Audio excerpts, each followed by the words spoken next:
Abubuwan da ya kamata ku sani akan rayuwar marigayi tsohon shugaban ƙasa Buhari. An haifi Muhammadu Buhari a watan Disamba 1942 a Daura, jihar Katsina. Mahaifinsa Bafulatani ne, ya rasu tun Buhari na ƙarami, inda ya tashi a hannun mahaifiyarsa 'yar ƙabilar Kanuri. A cewarsa shine na 23 a cikin 'ya'yan mahaifinsa kuma na 13 daga wajen mahaifiyarsa.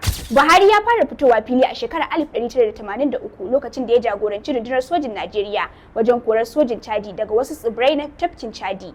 Daga baya sojoji suka fitar da gwamnatin Shehu Shagari inda Buhari ya hau mulki a matsayin shugaban soja. Duk da cewa ya ce ba shi ne ya jagoranci juyin mulkin ba. Bayan mulkinsa ya koma rayuwa mai sauki har sai da Janar Sani Abacha ya naɗa shi shugaban asusun rarar man fetur wato PTF. Wanda ya samar da ayyuka da dama na ci gaban ƙasa. A siyasance Buhari ya fara takarar shugabancin ƙasa a shekarar 2003, sannan ya sake takara a shekarar 2007 da kuma 2011, amma ya sha kaye a dukkan lokutan.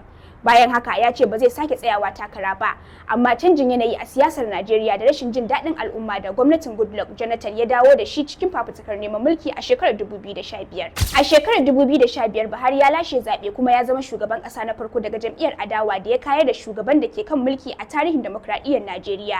Ya samu nasarar lashe wa'adi na biyu a shekarar 2019.